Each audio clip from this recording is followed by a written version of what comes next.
السلام علیکم ورحمۃ اللہ وبرکاتہ۔ سورۃ البقرہ آیت نمبر 145۔ اعوذ باللہ السمیع العلیم من الشیطان الرجیم من حمزہ ونفخہ ونفثہ۔ وَلَئِنْ اور البتہ اگر اتیتا آپ دے دیں الذین ان لوگوں کو اوتو جو دیے گئے الکتاب کتاب بکل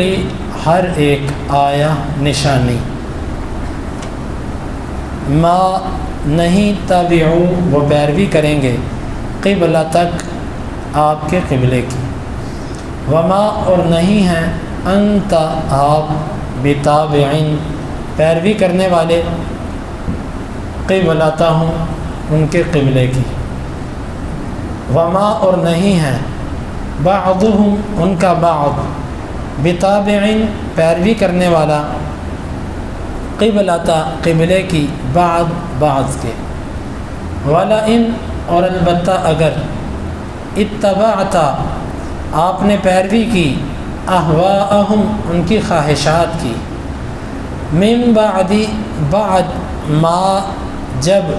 جاءک آ چکا آپ کے پاس من سے العلم علم انک بے شک آپ اذن تب لمن البتہ سے ہوں گے الظالمین ظلم کرنے والے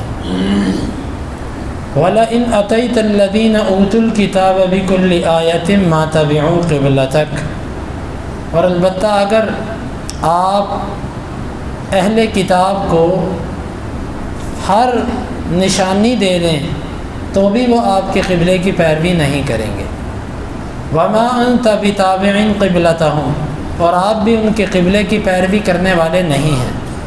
وَمَا بَعْضُهُمْ بِتَابِعٍ قِبْلَةَ بَعْضٍ اور نہیں ہیں وہ ایک دوسرے کے قبلے کی پیروی کرنے والے وَلَئِنِ اتَّبَعْتَ أَهْوَاءَهُمْ مِنْ بَعْدِ مَا جَاءَكَ مِنَ الْعِلْمِ اور البتہ اگر آپ نے ان کی پیروی کی خواہشات کی اس کے بعد کہ جب آپ کے پاس علم میں سے آ چکا إِنَّكَ إِذًا لَمِنَ الظَّالِمِينَ یقیناً تب آپ ظالموں میں سے ہوں گے۔ اس آیت مبارکہ میں اللہ تعالیٰ نے اہل کتاب کی عدم اتباع کی وجہ بیان کی اور نبی صلی اللہ علیہ وسلم کو تسلی دی اور اہل کتاب کی ہٹ درمی کا ذکر فرمایا۔ بعض دفعہ ایسے ہوتا ہے کہ کوئی دعوت دینے والا یہ سمجھتا ہے کہ شاید میری دعوت کے اندر کچھ کمزوری ہے اسی لیے میرا سامع میرا مخاطب وہ میری بات کو صحیح سمجھ نہیں پا رہا اور میری بات پر عمل نہیں کر رہا۔ اللہ تعالیٰ نے یہاں پر فرمایا کہ اصل وجہ یہ نہیں ہے کہ آپ کی دعوت میں کچھ کمزوری ہے یا آپ کے پاس دلائل کم ہیں یا آپ کا انداز اچھا نہیں ہے، یہ وجوہات نہیں ہیں، بلکہ اصل وجہ ان اہل کتاب کی ضد ہے، کیونکہ جو بندہ ضد لگائے بیٹھا ہو اس کو جتنی مرضی نشانیاں دکھا دو وہ نہیں ماننے والا، تو آپ ان کو جتنی مرضی نشانیاں دکھا دیں اپنی نبوت کی اپنے سچے نبی ہونے کی یہ کبھی بھی آپ کی باتوں کو تسلیم کرنے والے نہیں۔ اس کی وجہ یہ ہے کہ تسلیم وہ کرتا ہے کہ جس کو شک اور شبہ ہو اور لا علمی ہو، جب اس کے پاس علم آ جائے شبہ دور ہو جائے وہ تسلیم کر لیتا ہے، لیکن جس کو نہ شک ہو نہ شبہ ہو بلکہ ضد ہو عناد ہو ہٹ درمی ہو حسد ہو وہ کبھی بھی آپ کی بات قبول نہیں کرے۔ تو یہاں پر اللہ تعالیٰ نے ہمیں اہل کتاب کی مسلمانوں کے ساتھ دشمنی اور حسد بغض کو بتا دیا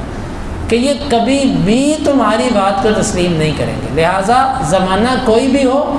ہمیں اہل کتاب سے کبھی خیر کی توقع نہیں رکھنی چاہیے اور نہ یہ کبھی ہمارے ساتھ مخلص ہو سکتے ہیں۔ جہاں کہیں ہم سمجھتے ہیں کہ یہ ہمارے ساتھ خیر خواہی کر رہے ہیں وہ خیر خواہی نہیں ہے، اس میں ان کے مقاصد ہیں جس کی وہ تکمیل چاہتے ہیں، لیکن ہم یہ سمجھتے ہیں کہ شاید وہ ہمارے ساتھ خیر خواہ ہیں۔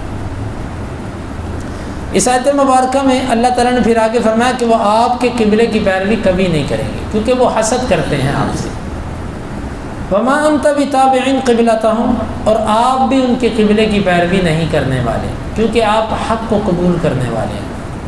کوئی بھی حق کو قبول کرنے والا باطل کے پیچھے نہیں جائے گا، یہ بات حقیقت ہے۔ لہذا جو سچا مسلمان ہوتا ہے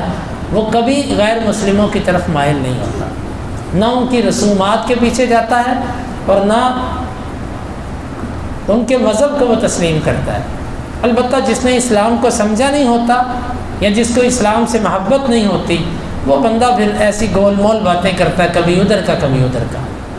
تو یہاں پر فرمایا کہ آپ ان کے قبلے کی پیروی نہیں کرنے والے، کیونکہ آپ دین کو سمجھتے ہیں۔ وما بعضهم بتابع قبلة بعض، اور وہ آپس میں بھی ایک دوسرے کے قبلے کی پیروی نہیں کرنے والے۔ یہودی اور عیسائی بظاہر ہمیں یہی معلوم ہے کہ یہ بیت المقدس کی طرف منہ کر کے عبادت کرتے ہیں، لیکن حقیقت کچھ اور ہے۔ یہودی بیت المقدس کے صخرہ کی طرف منہ کرتے ہیں، اور جو عیسائی ہیں یہ بیت المقدس میں جو بیت اللحم والی جانب ہے، وہ جانب کے جہاں پر عیسیٰ علیہ السلام کی ولادت ہوئی، یہ اس جانب کی طرف منہ کر کے عبادت کرتے ہیں۔ قبلہ بیت المقدس ایک ہے، لیکن اس کے دونوں کی عبادت کرنے کی جانبیں مختلف ہیں۔ ایک کونے کی عبادت کرتا ہے، ایک دوسرے کونے کی عبادت کرتا ہے۔ کوئی دوسرے کے کونے کی طرف عبادت کرنے کے لیے تیار نہیں، اسی لیے اللہ نے فرمایا وما بعضهم بتابع قبلة بعض۔ اگرچہ یہ دونوں اسلام کے خلاف ہیں، یہودی اور عیسائی، لیکن یہ آپس میں بھی ایک دوسرے کے پیچھے چلنے والے نہیں ہیں۔ آپس میں بھی ان کی ایک دوسرے کے ساتھ پکی دشمنی ہے، مخالفت ہے، اور یہ آپس میں بھی ایک دوسرے کے قبلے پر نہیں چلتے۔ وَلَئِنِ اتَّبَعْتَ أَهْوَاءَهُم مِّن بَعْدِ مَا جَاءَكَ مِنَ الْعِلْمِ، اس میں اللہ تعالیٰ نے فرمایا کہ اگر آپ نے علم آنے کے بعد، وحی آنے کے بعد ان کی خواہشات کی پیروی کی تو آپ ظلم کرنے والوں میں سے ہو جائیں۔ نبی تو پیروی نہیں کر سکتا، نبی کو مخاطب کر کے پوری امت کو خطاب کیا، اور اس لیے بھی یہ بات کہی کہ بعض دفعہ کسی جرم کی قباحت بیان کرنے کے لیے، اس کی ہولناکی بیان کرنے کے لیے کہا جاتا ہے کہ یہ تو اتنا بڑا جرم ہے کہ اگر فلاں شخص بھی کرے تو وہ بھی اس میں پکڑا جائے، تو یہ تو اتنا بڑا ظلم ہے کہ اگر نبی بھی کرے گا نا تو وہ بھی ظالموں میں سے بن جائے گا، حالانکہ نبی ایسا کر نہیں سکتا۔ تو یہ جرم کی قباحت بیان کرنے کے لیے ایسے بات کہی۔ اب ایک نکتے کی بات،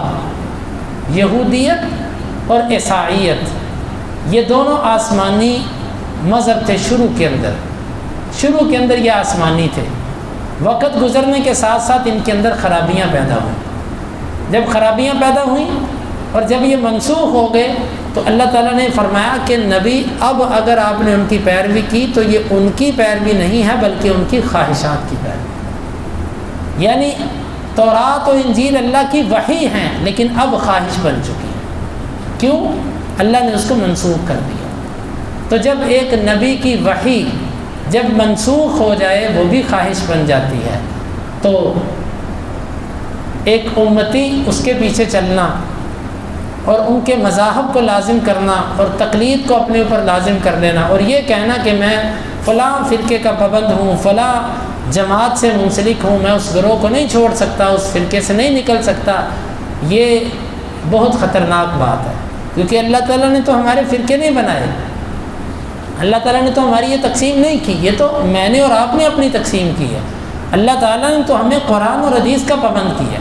اور قیامت کے دن نجات کا فیصلہ ان فرقوں کے ناموں پر نہیں ہونا کہ جس کا نام فلاں ہے وہ جنت میں جائے، جس کا یہ ہے وہ جہنم میں جائے، بلکہ قیامت کے دن فیصلے قرآن اور حدیث کے مطابق۔ کتنے ایسے لوگ جو اپنا نام اہل حدیث رکھتے ہیں لیکن وہ اہل حدیث نہیں ہوتے، اور کتنے ایسے جو اپنا نام اہل سنت رکھتے ہیں اور وہ اہل سنت نہیں ہوتے۔ ناموں سے تو بات نہیں بنے گی، بات تو بنے گی عمل اور عقیدے سے کہ قرآن اور حدیث پر کون چلا، اللہ کے ہاں یہ چیز دیکھی جائے گی۔ تو یہ دیکھیے، غور کیجئے، بار بار اللہ تعالیٰ نے آسمانی مذہب کو بھی خواہش کہہ دیا جب وہ منسوخ ہو چکا تھا۔ تو جب آسمانی مذہب بھی جس کا حکم نہیں ہے وہ خواہش ہے، تو وہ جو علماء کی باتیں ہیں، فقہاء کی باتیں ہیں، اماموں کی باتیں ہیں اور وہ قرآن و حدیث سے ٹکراتی ہیں تو وہ خواہش کیوں نہیں؟ وہ بھی خواہش پرستی ہے، اور ان کے پیچھے چلنے والا بھی خواہش پرست ہے، جو حدیث کو دیکھ کر بھی کہتا ہے جی میں تو اپنے امام کے مذہب پر ہوں، جی میں تو فلاں ہوتا ہوں، میں تو فلاں ہوتا ہوں۔ تو یہ اللہ تعالیٰ نے ایسے لوگوں کے لیے بھی اس آیت مبارکہ کے آخر میں وعید کا ذکر کیا اللہ تعالیٰ سے دعا ہے اللہ تعالیٰ ہمیں اس آیت مبارکہ کو سمجھنے کی اور عمل کی توفیق عطا فرمائے۔